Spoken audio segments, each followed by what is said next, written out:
Hey, movie fans, wow, do we have an exciting show for you. We are joined with the writing-directing duo behind the new film, The Peanut Butter Falcon. We're talking about it up close and personal with them. Stay tuned. Welcome to Popcorn Talk, featuring movie discussion, news, and interviews. Popcorn Talk, we talk movies.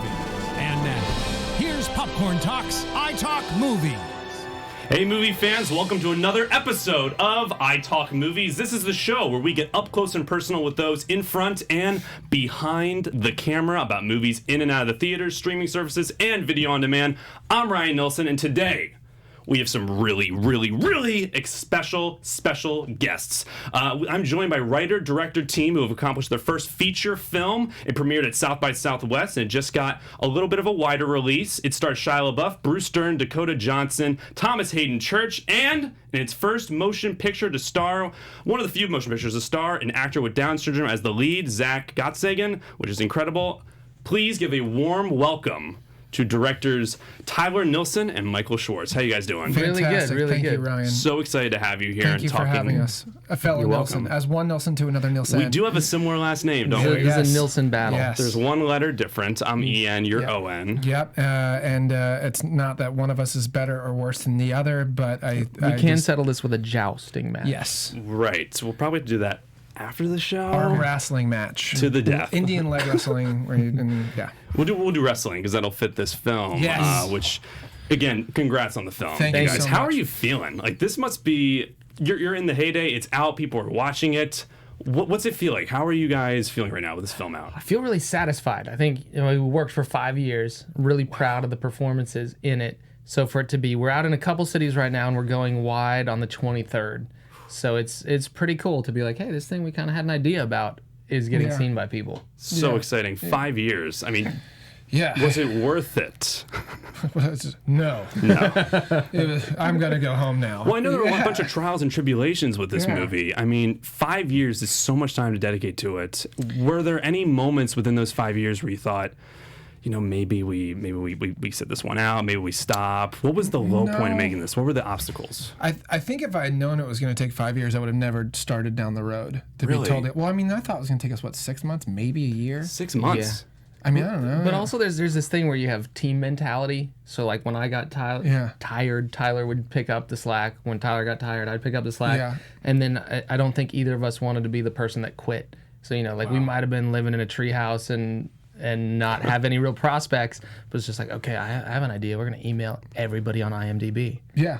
Everyone. Yeah, why not? I mean, until you get a yes. I mean, if you got to get 1,000 no's, you better start now and try to get 50 a day. How many emails do you think you sent? 1,500, a couple thousand. So at one point I heard you guys were homeless, for lack of a better term. Oh, yeah. So I feel like to go all in on this movie, like you were saying, just full commitment. No plan B. Did that help that you were already homeless? Like there really wasn't a plan B. Do you think that actually helped continue and pursue to see this film through? I'd say yeah. I think so. I think it was. I don't think it was like. It wasn't glamorous, you know. To be really honest, it wasn't a giant asset to not have a place to go home at night. But it certainly, I think, was a driving force. Yeah. Be like, oh, dude, I remember being at Starbucks over in the valley. It was raining. It was like the holidays, and I was so sad and so depressed. And I was like, I just don't know if I have any more to give. And I still had 2 more years left in me. We still pushed for 2 more years, man. We ground out. Like we bled for this one. And I think that's where the satisfaction comes from. Like there's happiness, which is just like, cool, I'm drinking a margarita on the beach. I'm so happy. And there's satisfaction, which is I bled for this. Yeah. And my squad bled for this. And how cool is it that we arrived here together? Yeah, the Rolling Stones didn't sing about happiness. They sang about satisfaction and the challenges it was to get it. You know. Can't get now. I can't get no. Nice. I feel like, you know, the more you struggle, the more you suffer through. The more you suffer for it, the more the reward is. Yeah. In a way. Yeah. And this must have been such a rewarding film. You were just telling a story off air. You just sat in the theater in San Francisco. You snuck in, right? I snuck in. Oh, I snuck into the one in Austin this weekend. Yeah. And I wanted to see, you know, because we've seen it with festival audiences, which is really warm. And then we've seen it with. But they know you're there. The festival audiences know that you're there, and it's a little, it never feels this way, but you're sort of, at least I've always questioned them, like, are they really laughing Is at this that? honest? Yeah, or are they just going, no, it was, a little bit of a pity laugh. But Yeah. So I snuck in, and I'm not. So did I. I'm not in the movie. No one knows what I look like. So I was super under the radar for the first 3 minutes. Low key. And 3 minutes. And then 4 minutes, and I stood up and said, I'm the writer-director! the first laugh. No, it was playing too quiet. So I had to go out and find the projectionist and say, like, hey, it matters that this play at a proper level so the sound washes over you. And they were just like, you're the writer-director? I was like, well, one of them. My other partner's here in Austin doing the same thing, making sure they're playing it loud enough there. Here's my card. I made this. I legit went to every single theater in Austin, Texas, and walked into the movie and then went to talk to the projectionist. And I was like, what are you playing it at? And they were like, oh, we play it at 5.5. And I was like, take me back in your projectionist booth. You're turning it up to 7 right now. And people were like, and I'm wearing like dirty jean shorts and like a gross sweaty tank top. And people are just like, who are you? And I'm like, I'm in charge. I'm Tyler. We care. We're sort of. I'm in Nilson. I'm in charge. You're right. I'm in Nilson. You got to throw the last name in Yeah, there, and that will get you everywhere. Yeah. So, one guy actually was like, he was sort of scared. I think he was like, I don't know how to handle this. I Really? don't know. Yeah, he was We're nervous. lunatics. We're lunatics for the details. I care about this more than And that's everybody. how you get a movie precious. made. You have to be a lunatic on everything. Yeah, You we're gotta be going to particular. fly to Austin, Texas, and walk into every single movie theater and say, why is it not being played at 7? Do it! Play it at 7. Sorry about the pop on the ears, guys. I just Play the I just got Shia. really excited. Do it. Yeah, totally, man. Turn Exactly. it up. It And matters. I think that's why we got along with Shia really well too. Is he cares a lot. Right. He cares a lot about making everything right, and we're on the same. Yeah, everything same matters. level. The details matter. I just want to talk about Shia real quick. I mean, Let's he's talk about him. one of the best actors working right now. I'm such a big fan Yeah. of his. We got some food being opened in the background. No, you're fine. You're fine. Yes, we he's can hear it. he's an awesome actor. How did you approach him? How did you get in contact with him? What's the story behind that? I mean, There's a lot of ways to tell this story.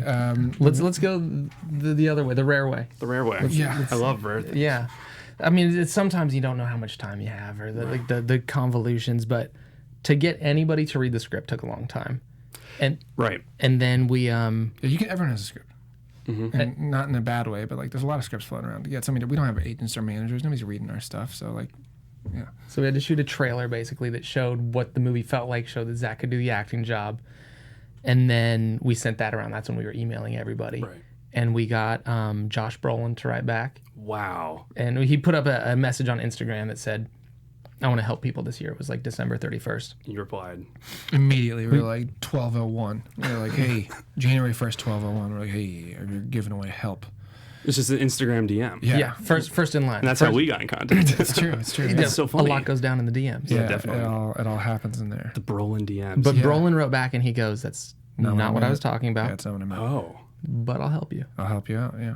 that's awesome. Thanos helped you guys. Thanos helped us. We got help by Thanos, and then we got Yeah. and our producers. We started out with Lige and Dave were our producers that were helping us. We got more producers, Albert and Ron, who'd made Little Miss Sunshine. They'd made Election, Nebraska, Wow. Yep. Little film called Nebraska. Yeah. Dern. and that's how we were able to get Bruce Dern. I was like, I'm a huge Bruce Dern fan. Could he do this thing in the retirement home? And they're like, yeah, let's ask him. So they called in all their favors. And to speak to the Shia thing, it was interesting because we had one guy had said yes. We're trying to find the right guy, and then it was actually Ben Foster, and then Ben Foster, his wife got pregnant, and he, unbeknownst to us, passed it off to Shia. Oh wow. And basically, we were in a place where we really needed somebody, and I love Shia. Some of the stuff I'm just a big fan. Right. And we were in the tent, and he FaceTimed us. And I was like, it was like this moment, I was like, Shia LaBeouf is FaceTiming us. And he was like, hey, I'm getting on a plane to go to Finland. I'm going to shut my phone off for 6 weeks. I'd love to do this movie with you guys. Can I please join you? And we're like, yeah, game on. And he was like, okay, I got to go. And it was actually funny too, because like, hey, did you read the script? And he was like, no. And you were filming in 6 weeks. Well, we had to didn't know start. then. You did, you did. That's because you got the star there. Shia gave us the window. So after he FaceTimed us, he's like, I can be there in 6 weeks, and then I have another thing going after. So we have to do it then. We hung up, called our producers, and we're like, hey guys, we got Shia.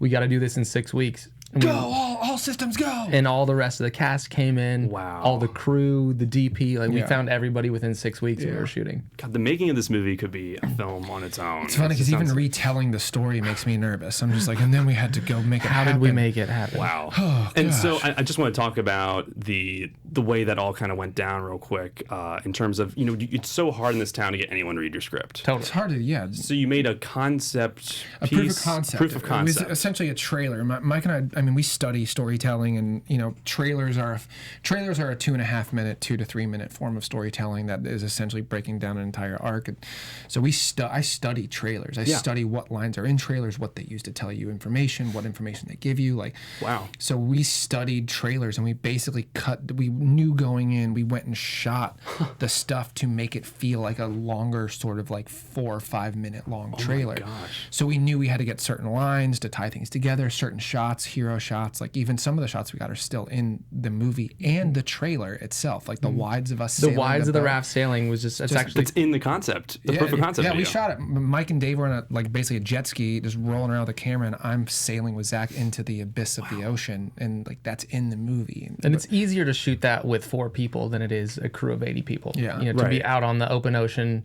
there's rules and regulation and insurance things. Red tape. It's not as doesn't draw much attention. Yes. Whatever. Yeah.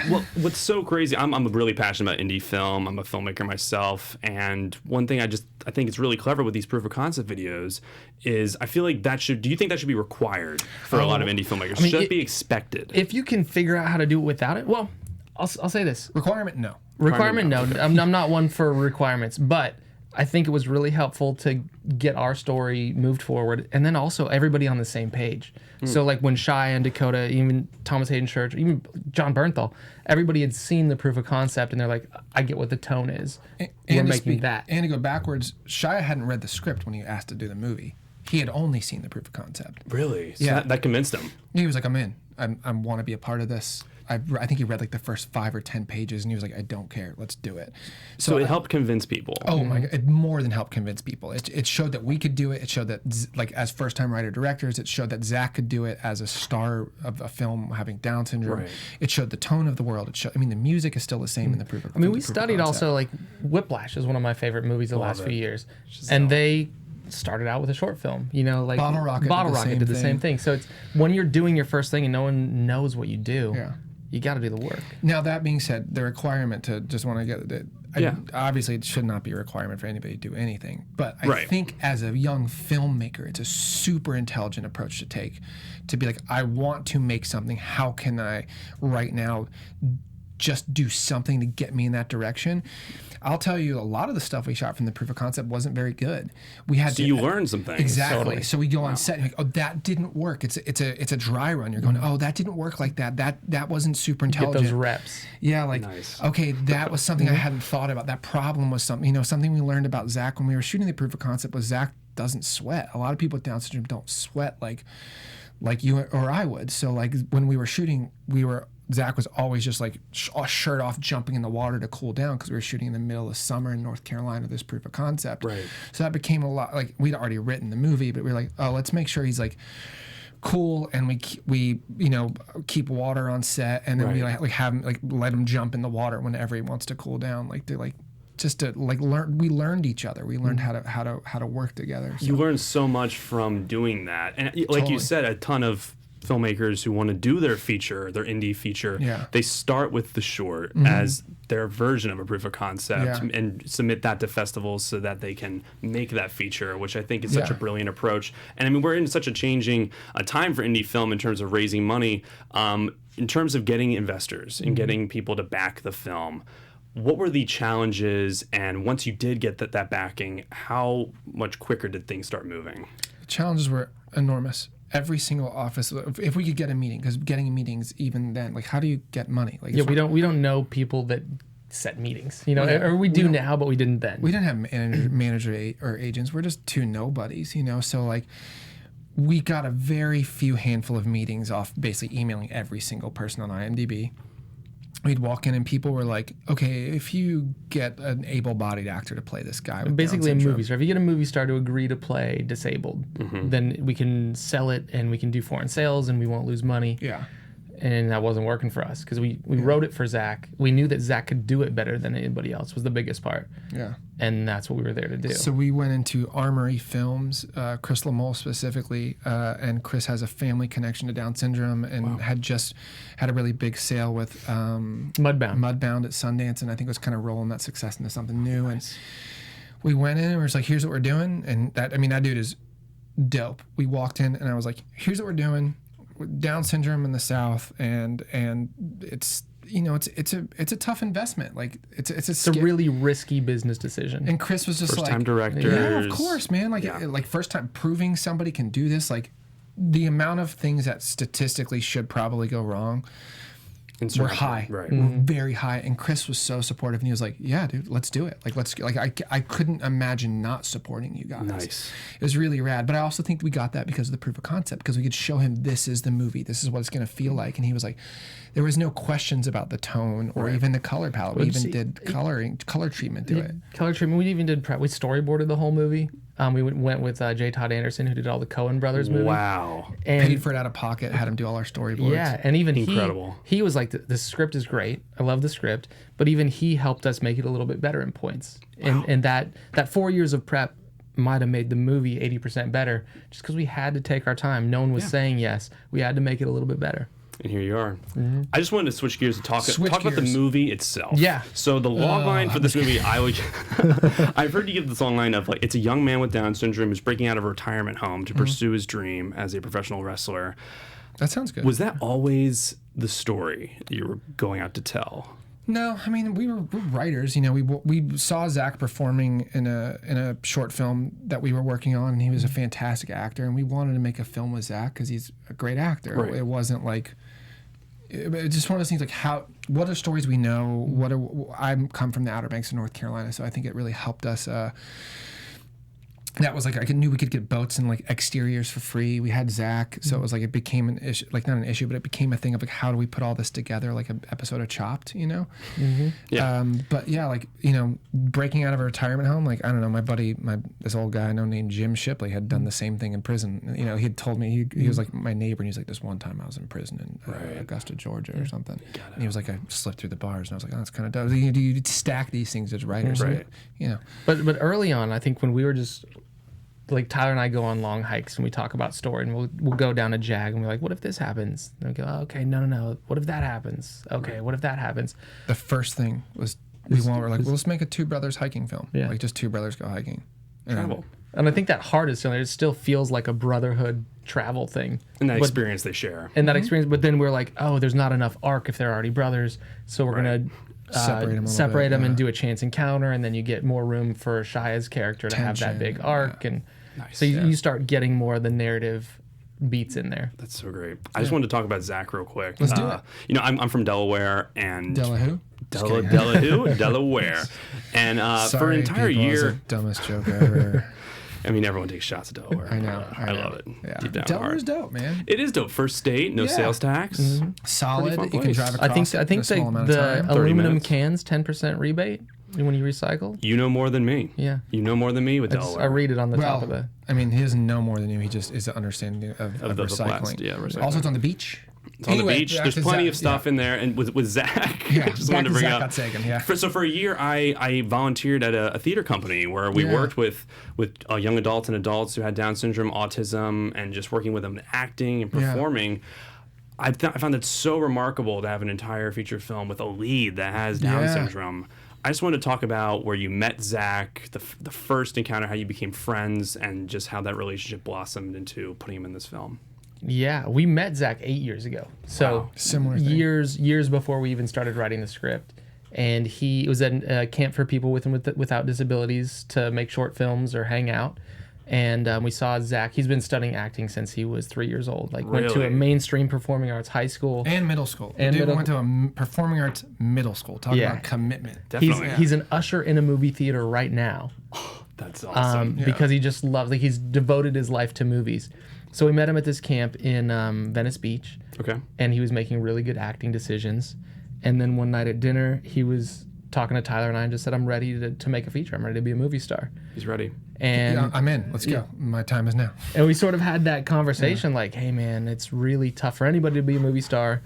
but also there's not a lot of roles written Right. for people with Down syndrome. And he was just like, cool, you guys write and direct. I'll star in this. We got this. Yeah. That's great. Yeah. Do you think this film will open the door for more movies to star people with Down syndrome down the road? I want to say yes. I want to be like, of course it will. And everyone at home will be like, yes, they're right. Everybody's going to feel loved and accepted. Show business. Right. I think the show is, I'm obviously biased. I think the show is a really beautiful one. I think Peanut Butter Falcon is a really beautiful movie. People don't go see it in theaters and it doesn't find that audience, which I feel like it will. I think the business side will be like, oh, this is not a marketable thing. And we were trying to, we won South by Southwest Audience Award. We won the Nantucket Audience Award. We won the Heartland. We started winning some awards. And then we were going to look for distribution. And a lot of distributors, and not poo-pooing anybody, it was a lot of distributors that you probably would have heard of, a lot of streaming services. Right. We're like, we're not going to buy that. Like, We don't know how to market this. How would you market something with a lead that has a disability? Yeah, We're just like, how do you not market this? It's a great story. They were really clear. Like, Down syndrome is not a marketable thing. So, like, good luck out there. We would give you maybe $100 for your movie, but we're not going to buy your movie. They had really nice things to say. They're like, hey, the movie's great. We love. This is always how it always went. We love it. It is phenomenal. It's great. A cinematic masterpiece, and I don't use that word often. But It's not marketable. And people don't really want heroes with Down syndrome. It was like, it was, and listen, like, I think that's the business. I think they're just, and I don't want to poo-poo on those people either, because I think there's it's a fear, business fear. They're going, we haven't seen this done, therefore it doesn't prove to be profitable. Therefore, if I make a decision on this and it's not profitable, I lose my job, maybe Right. my house, my kid. I understand these people have their own challenges to deal with. For Mike and I, we were just like, no, this is a beautiful story about a human being and people that come together to be a family. And admittedly, even though those people didn't show up and support us, we got, roadside attractions came in and really believed in us and supported us. And Chris Lamole, over at Armory also, they teamed up to help distribute this. And they were like, we're not going to let this, go the way of the dodo. We're not going to let this disappear. This film really needs to be seen. So to get back to your question, if people go see it on the 23rd, if people respond to it, I do think that there's going to be more opportunities for people like Zach to star in feature films. people gotta go see it. I think you can say all you want. There should be more of these movies, but when these movies do come out, you have to go see them and support them to get more. That's part of it. So go see it, you guys. That's part of You gotta it. go see it. Yeah. A few more questions, real quick. Ask away. So for dialogue, Shia and Zach just had such amazing chemistry together. Every scene with them was Yeah. lightning in a bottle loved it. from entertainment perspective. How much dialogue was improvised, or was that all in the script? I mean, I'll take this one. A lot of the script was informed by Zach. So we hung out with Zach for years before we wrote the script. So Right. the dialogue was already in his tone. And then I think Shia and Zach and Tyler and I were all, and Dakota and the rest of the cast, we were so prepared that you can play jazz on top of the preparation. When you know it really well, you can play jazz and you can riff. So I'll say, like, in the movie, it was 95% scripted. Wow. So the performances felt real on the script. And then also there were lines, like in the trailer, where Zach says rule number one is party. Yeah. That was improvised. He was just throwing that curveball at Shia to see what he would say. Really? Yeah. And Shia, I mean, this is the thing that's so, like, such a good listener, stays in that moment. They're not just reciting lines, they're living it. Best actors are. Yeah. So they got to, like, always make it better. And Tyler and I didn't have ego, like, hey, do it like it's on the script. It was, that's better. We're not word perfect. Like I'm not a word perfect guy. We wrote, it's a blueprint. A script is just their bones, and they can shift and we can change them. But like, it was all in there, but you end up with some really golden moments when you let people dance on the dance floor like they need to dance. We're directors, we're not controllers, we're not kings. We're story Sherpas. Yeah, we're just trying Right. to do our best to help. Like, we talk about this a lot. Like, we're just trying to be of service to the story, and how do we create an opportunity for Shia and Zach and Dakota Absolutely. just to be their best selves. But like, if you watch that trailer moment, it's not in the trailer because I don't think this little part's in the trailer because it's a shorter version of it. But if you watch the film, for the rule number one is party, they're walking and Zach has his back to camera and he's intelligent enough. And this is, I think, speaks to him, understanding training, acting Right. and camera placement. Shia says, "What's rule number 1?" And Zack stops and he takes one step to the right and then another step to the right to clear for Shia. Really? So he understands that he has to clear this frame. He knows he's blocking him, and that He's camera aware. And I remember, Wow. and I remember watching it and being like, "Oh, Lord have mercy, please, like take a step to your right, Zack." In my head, I was like, "Please take a step to your right," because I just felt something really good was going to happen. Right. And we were supposed to call cut. We just let it go. Like we were like, "Hey, let's just see what happens." Wow. And he takes 2 steps to his right, and he clears Shia, and he goes, "Party," and that was not scripted. I didn't write that. Mike didn't write that. Zack came up with that on the moment and was intelligent enough to clear frame to make sure Shia was seen. And then Shia rolled with it and he was like, "No, it is not party. It's don't slow me down." It's one of the best moments in the film. And he goes, "Well, what's rule number 1?" And he goes, "You're in charge." He gives him another wrong answer. And it was so amazing to like watch to watch these 2 guys, if we didn't leave room for the jazz, for the art, then we would never have had that. And that's, again, one of my favorite moments in the film. We were talking about this yesterday because Shia also, he won't stop until you yell cut. Oh yeah. We're going to book him for something else. It was an idea we had. We're going to book him for something else. What? We're going to never say cut. You just yell action to see what happens. And just see where he goes. He'll just, Oh my That just dude for a will- couple hours. He will just Yeah. roll. If you don't, like, there's a couple times we were rolling, I was like, he'll never stop. He's fully committed to this. He would, if you never yelled cut, it would be like a weird, who's a Charlie Kaufman movie where he was like, "An action," and they just let it go for like 4 years. He would One have- take. He would have. it would be built- the Truman Show. It would be like Bowfinger. It would be. He would Nice. have built a life as that character. He would have just gone and lived an entire life if you never yelled cut. That's how committed that He's dude was. recklessly committed I to art. You gotta truly- try it. You gotta do that. 1, I truly believe it, and 2, I love him too much to do that to him. I feel like it'd be a real, but it's kind of a cool idea. If you're out there listening to this and you want to write something, that's a really rad idea. There you go. One of my favorite scenes, there's so many great scenes between the 2 of them. Yeah. One of my favorite ones was, I think it's the first night that they hang out together. Oh, I was like, this one, that one. Not the slapping I one. know, but it's yeah, so it's- sweet. it- Yeah. I was like, the campfire one, there's no campfire. But I think Shia's up against, Sailboat in the dunes. Tyler's up against the, he's up against the sailboat.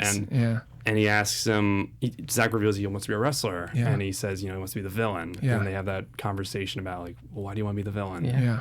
And then, we see the flashbacks for his Yeah. brother. That's such a beautiful scene in that you learn so much about both those characters. Mm-hmm. I was just curious, was that always, did that come about? Was it always in the script that way? Or did they have suggestions on set? No, it was That was pretty much the way it was on written. the book. Yeah. It's a beautiful scene, you Thank guys. you, I yeah. absolutely adored that one. And also the one on the raft where they're Oh slapping yeah, each other. that wasn't in the script. That Yeah, was that was- Improvised? Yeah. yeah. That was. I'll Wow. tell the story, Yeah, Mike. take Thank you it. very Take it. I'm going much. to drink my coffee. Yeah. He's going to take this one. That was there was not enough room on the raft. It was a small raft, and I stayed back and was doing some work with Bernthal and about some character stuff. And Mike was on the raft, and I'll never forget watching that monitor. And Mike, I was listening to him, and he was like, "Hey guys, like let's just take a minute and just connect and just see what comes out and feel it out." And Wow. and they started kind of like just doing this thing, and I remember watching and being like, "Man, that's really beautiful. That's our movie. That's our movie right there." This, and for people listening or watching, like there's a little bit of it. You just watch the film. It is one of the most connected, beautiful moments, and it makes me really well up with tears. And it was one of those moments I was like, "Oh man, I'm really glad I have a directing partner," because I don't know if I could have gotten that out of those guys, and not that we got anything out of those guys, but I think Mike really truly stepped into a directorial space of just like, "Hey, you guys are musicians, and this is your dance floor, or whatever, and just play jazz and see what feels good." And that, like little stuff like that really. It's beautiful. Yeah, it was a testament to incredible. how great of a director Mike is. Shucks. Yeah. This is the suggestions Yeah. all across the board. So speaking on the director duo, the biggest film of the year this year, Avengers Endgame, the Russo brothers. Yeah. Coen brothers are some of the most well-renowned directors of Yeah. all time, writer-directors. Do you think that how helpful is it to have someone to bounce ideas off of? Because I feel like a lot of directors, they push away from something like that. They don't want to get conflicting ideas, but when 2 people really gel together, how important do you think that is? A lot to of keep things American directors do that. A lot of American directors go solo, but it's much more common in other countries, like specifically Central and South American countries, where people team up. But I think if you have a shared vision, which Tyler and I do, it's really nice to expose blind spots and have a trusted source say, hey, I think this can be a little bit better. Let's do it that way, and go, oh, I didn't see it that way. Yeah. Great, that just made it 30% better. Yeah. So it's that open-mindedness. Open-mindedness, and then also the superpower of having more time. You know, like We got 48 hours in a day, player. yeah, Mike and I. You know, independent films are so rushed. Everything is, can we get this done in 2 hours? So if Tyler can go connect with Shia and Zach for 45 minutes while I'm talking to Dakota and Nigel, we can just trust him to do the camera stuff. We shot separate scenes. Like I shot the thing with Dakota in the car while you were shooting the underwater scene. Yeah, we had A and Simultaneous? B units. Yeah. Yeah. Wow. I just remembered that. Yeah. And then actually I remember. Yeah. You got sick that day. I got sick that day, and I remember calling you, like, can you double up? And you're like, I got this. Yeah, I was just like, okay, I'm gonna go water back over there. Yeah, you were zipping back and forth, and I was not feeling too good. But it feels like a magic trick to have two of us and to have 48 hours in the day. Wow. Right. You can get so much more done, I feel. Yeah, totally. You know, Especially as long when as you it's- And trust. It's just complete trust. There isn't anything where it's like, oh, Tyler handles camera and I handle art direction, or we make most of the directing decisions in the writing room. Right. So to just know, like, oh, I could be sucked up into a spaceship and Tyler would be fine. Yeah. You can make all the decisions. There was a PA on set named Henry that I loved, and Shout out to Henry. yeah, What's up, Henry? Henri, aka the Truth. Henry's the best. And one day we were sitting around talking about story, and he was like, "I'm writing this story," and I was like, "Okay, tell me." And he was like, "Okay, this is my story, and I'm working on it." And we sat actually under this boat for like an hour, and I just totally blanked on that I was director. This is during filming. Yeah, During the movie. It was during a John Hawk Shia thing, and I just was like, I blanked out. And our producer Albert Berger came over, and he was like, "What are you guys doing? Like Tyler, what are you doing? Like, there's directing." And I was like, and I was like, "Oh God, I forgot." I was like, "Is Mike over there?" And he was like, "Well, yeah, Mike's there." I was like, "Oh, we're fine." Anyway, we're back to the story, Henry. Wow. And Albert was like, actually, like, "Oh, what are you guys talking about?" And I was like, it was Albert Berger. He did Little Miss Sunshine. And I was like, Henry's pitching me this story about this guy, and I was like, I think it's too dark, and we should start off lighter. And he was like, and Albert pulled up a chair, and the three of us sat there for another hour and just talked story, because Mike's a great director. we were just over there making a movie. Yeah, it's fine. Wow. And the truth is like Mike would do stuff like we leave room for each other. Well, it sounds like from all accounts that this set just had the best vibe, and I feel like that's so important, especially with an independent film where there's Top the stakes down are too, high. yeah. Top down. I think it's important to come in and we treated it like a therapeutic summer camp, and it was like, we're all bringing something. We're all trying to work towards the same goal, and how Right. can we treat everybody, our PAs and our executive producers and ourselves, with respect and love. And I was going to ask you how important that is to just keep things moving, because with independent films, obviously you don't have as big a budget. Yeah. There's a lot riding on. It can get stressful at times. But if you have that attitude, that really positive attitude, and just getting everyone on the same page, I was going to ask, was there anything early on maybe to come in with that vibe on set, or was that just a natural thing? I mean, the disappearing island, I think, was pretty wild. Like, we had the scene where walk on water. where Zach walks to Tyler Shia's character Wide. There's across sharks swimming in the foreground. Did you see the sharks? No. Oh, dude. sharks. There's There's sharks. sharks? Yeah, there's like shark fins in there. Well, we're telling What? two stories at once, but anyway, yeah, there's shark fins. We were shooting the walk on water scene, and we had 45 minutes to get this done. because the tide rises so fast in Savannah, Georgia, 14 feet in 6 hours. So you have half an hour. Like if you have an island that's a foot out of the water. Shout out to First AD James Grayford that thought about schedule and tide and light and all that AD. stuff. And wind and that dude's Was underappreciated. so Yeah. dope. Yeah. Genius. I don't know. That guy's my guy.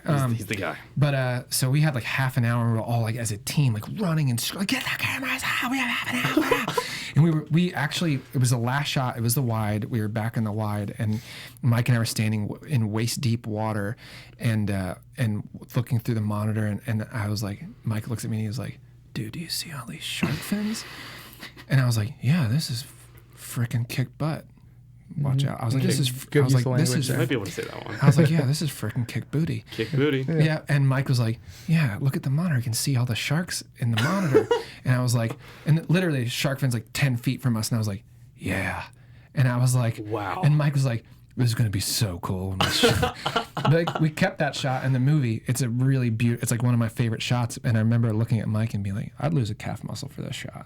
I'd let a shark tear my leg off for this one." Wow. Yeah. And there's something about making it through a hardship together. So the whole crew, you know, we had the tide came up, water was around everybody's waist, the sandbar disappeared.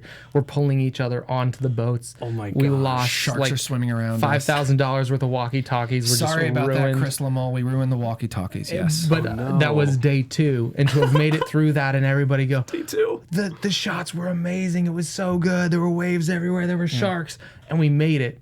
Was sort of inspiring, Wow. and you have that team feel of we The got mentality. this. Yeah. Right. And then that sort of carried through for the next 28 days. And also, Zach at the end of every day would be like, "We're giving group hugs. I got this." Everybody get a bullhorn, and he'd be like, "Hey, so here's the deal. I want you to get, you're getting a compliment. You know, like Nigel Bluck, you did a really wonderful job on the camera today. Shia, you really brought Oh it. my You really gosh. brought the heat. That's making you my know, heart like, so warm. James, you did a wonderful job with, you know." And we would all sit around and listen to Zach, and he'd be like, you know, and sometimes he actually would choose the real director of the day. He'd be like, you know, He would like, pick. Yeah, he'd be like, "Tyler, you are the real gets- director. You are the real director today." Was there a tally? Did you keep counting? No, there wasn't a competition, but he would call it out. Yeah, and he then would let us know. And then I would sometimes be like, "You think Tyler?" And he's like, "Oh, you too. Like you're a good director Oh. too." Yeah. But there was We were on the stage the other day, and he was like, "Really for Tyler, though." It was fun, but yeah, But we had group hugs. and it sounds like it could be cheesy, but it wasn't. Like No. Shia LaBeouf, like gritty, hard-edged Shia LaBeouf would come up to us real and be life like, cannibal Shia LaBeouf. actual cannibal Shia LaBeouf would be like, "Hey guys, It's an inside joke. this ain't cheesy. Like you'd think that this is cheesy." He's like, "No set I've ever been on is like this." He said that. Yeah, and it ain't cheesy. And just like know that your next movie might not be like this. We're just like, I don't know. It might be. This is how we roll. We're big family guys. The whole undercurrent of the film is trying to like create a family. You know, and being in LA and having lived out here, like I don't really have family out here. It's a real challenge. Like and I'm sure there's people listening who are like, "Oh, dude, I know that feeling." Like here I am. Lonely. It's people get lonely. It's tough, man. It's tough to be out here and trying to create a life, but also not really having that connective tissue and those roots. That's a really important thing. I think that's what drives a lot of people away from this industry in this town, and also keeps the people that succeed. You know, people that have that root system usually succeed. And so it was, you know, friends are the family you choose, and you know, Right. like Mike's my family. I chose him. Zach's my family. Shia's my family, and I chose those guys. And I think it's important for us to all kind of hold on to each other through tough moments. Like I love you guys, and we're gonna see this one through. So you know, at the end of every day, we try to get together and be like, "Hey, I love you. We did a great job today." And let's keep it's pushing. still happening. I mean, so awesome. Dakota, Shia, Zach, like all of us are still on a group text chain, and we still Wow. hang out, and we're doing do Q&As. family dinners. We do family dinners Yeah. together. That's so and, great. yeah. You don't hear about this a lot. It's for funny because I'm other like, films. who's not doing this? This sounds like the way to go. Like who's out there just being like, "All right, cool, this is just work. Anyway, here's my job, your job. you See gotta you love it. around." I also think we got really Yeah. blessed with people that are just good people. Right. And I think we attract good people because we're pretty good people. Yeah. So wrestling is a big part of this film. Were you two wrestling fans at all your whole life? I know Zach was. I was. Yeah. Big time? Yeah, So we pretty do big. a lot of wrestling coverage at Oh, this we- network. we know, yeah. You do know? Yeah, of course, Sean dude, X yeah. Pac Wallman's got his Yeah, own show yeah. here. Wow, that's awesome. You guys are fans. That's great. Well, so I'm just wondering, how did you get Jake the Snake? How did you get You remember that Foley? Josh Brolin story? Yeah. Run the same play. Yeah. So Slide up in his DMs. So we got Jake the Snake up in the DM, and then We got Jake the Snake all up in the DM. and then and then Mick Foley. No edit needed. Mick Right. Foley does a stand-up tour. Like he tells stories, and he was at the Punchline, and we went down, and you know he shakes hands afterwards, and we went up to him and we're just like, "Hey, can we have lunch with you tomorrow? We have a wrestling story. Really want to talk to you about it." Went and met him in his hotel.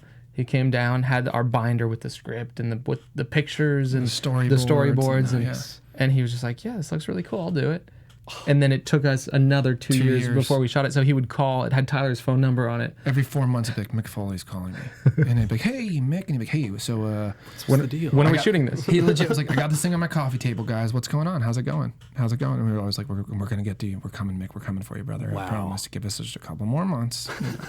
We gotta go find some money. Yeah. Wow. So he probably helped you guys kind of not fast track it, but really just keep on going. Like you were giving him updates each I time? mean, I don't think. I mean, not like he didn't help us, but like he just was excited. He was excited to be a part of it, and I think he cool. saw. Mick Foley He's is such a good human being. I don't know how much you know about Mick, but he does a lot of Volunteer like, work. beautiful work. Yeah. Like he dresses up as Santa Claus every winter. He's the most brutal in the ring guy that Right. also has like a soft heart. yeah, that guy's really, really, really a wonderful human. I really enjoy him as a person. And I think he just wanted to be a part of it. I think he felt our energy and was like, I want to be a part of this too, you know? That's so cool. Yeah, it was really rad. Well, you guys, I absolutely love this movie. And when I saw This movie absolutely loves you. Yes.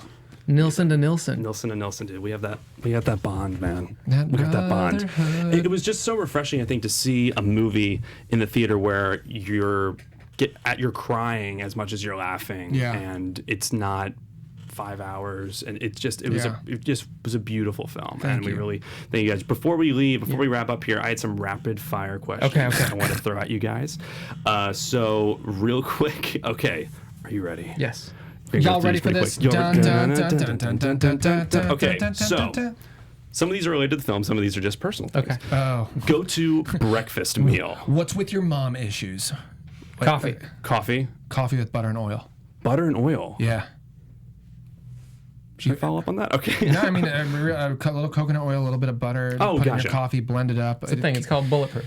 Yeah, Bulletproof keep Fire away. Bulletproof Falcon. Bulletproof Condor. Bulletproof Falcon. What would your wrestler name be? If you had to pick one. The Good Times. Nice. I don't know. Let them roll. I'm just gonna repurpose my bowling name, which is Rolling Thunder. Rolling Thunder. Yeah, and I would have like the whole thunder sound effects when I entered the ring. I'd be that guy from Delaware. What would yours be? That guy from Delaware. Yeah. Here's that guy from Delaware. Who was one of your favorite directors growing up? I mean, I love Spielberg and Ron Howard. Nice. I mean, I liked a lot of people with those guys specifically. Have a real like touch for the heart stuff. Absolutely. It's just Spielberg. I love him. Bruce Brown. Endless Summer. Wow. That dude's a storyteller. It was a really inspiring thing. Like I don't think people talk about him enough, but that guy did like a lot of really cool stuff. Bruce Brown. We have a lot of filmmakers that watch the show. Yeah. A lot of up and coming young, maybe they're in college. What's one film you would say you have to see in college before making something? Like what's the one you would recommend? In the Name of the Father. Okay. Jim Sheridan, Daniel Day-Lewis, acting clinic, love it. Injustice really inspires and didn't see that infuriates. coming. Oh, it's it's so You good. used to listen to it on audio cassette. Yeah, I would like I dubbed it to a CD and I would play I've it seen in my it. car. It's, wow. Yeah. I watched everything. I think it's a Okay. masterpiece. Incredible. Nice. Film you gotta see. I'd throw a weird curveball at you and just be like, don't watch anything. Go have like some weird, beautiful stories. Like go hitchhike somewhere or like do something. Right.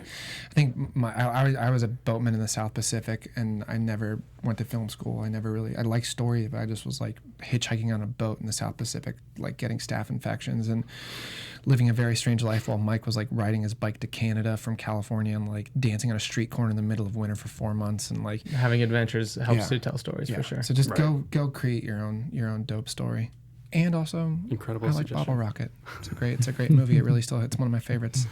Who is a dream performer to work with Shia LaBeouf. other than Shia? I know what you're doing. You say Shia again. No, I mean I feel like Owen Wilson's got something that like hasn't been fully. Wow. I really. People put Owen in this sort of comedy box in his own way. I don't know. I'm like, I love that guy. He's got something really unique. I really like Owen Wilson. Something going on there. Yeah, there's something special about that guy. And with you, Mike? I feel like Jennifer Lawrence would be really interesting J-Law. too. Yeah. Yeah. That's awesome. Yeah. She seems really cool.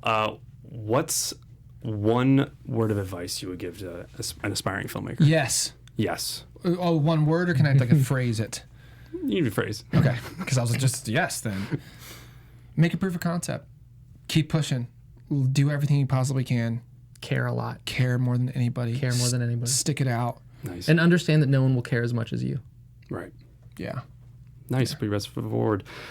Okay, guys. Well, I mean, that's all we got right here. Thank you so much for thank coming you. on the show. We Super absolutely, you grateful. gotta go see Peanut Butter Falcon. You say it's getting a wider release on the 23rd. Yeah, we're- 1,000 theaters on the 23rd. Yeah, we're in Wow. 50 theaters right now, going to 1,000. It's kind of scary. Terrific. You guys, you gotta go check it out at a theater near you. I'd really appreciate it. Please tell everyone where they can find you. The peanutbutterfalconmovie.com has like showtimes and locations, and then Tyler and I, I stay hidden. yeah, we're just around. Yeah, we just around. You're gonna see us sneaking into theaters and seeing if you're laughing, It's true. You'll see us. Talking to the Yeah, projectionist. being like, why is it not at 7? making sure it's loud. And you're like, oh, I found him. There he is. And I'm like, yeah, that's where I was. So Not my tempo. yeah. Not my sound level. He Yes. will, he'll Yes. go there. Right? It's okay to care.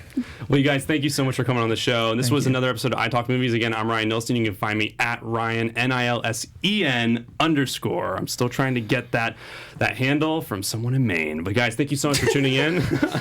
This is a great episode of iTalk Movies. I'll call him right now. By the way, I should other call him Ryan. up. I also want to. You're like, where can people find you? And I didn't even think to say, oh, there's social media involved. That's what I meant. Well, I didn't know that. What social media handle can you give out? I don't want to do that. I would just say, go find me in a theater, yelling it. I'd just go back to my original answer. I just didn't know where you were going with it. Do you have a Twitter handle? I don't know. I have Instagram. Just cool. Hit us up on Peanut Butter Falcon. Peanut Butter Falcon. Yeah. Nice. Thank you guys so much for tuning Thank in. you. This was iTalk Movies. From producers Maria Menounos, Kevin Undergaro, and the entire Popcorn Talk Network, we would like to thank you for tuning in. For questions or comments, be sure to visit popcorntalk.com. I'm Sir Richard Wentworth, and this has been a presentation of the Popcorn Talk Network.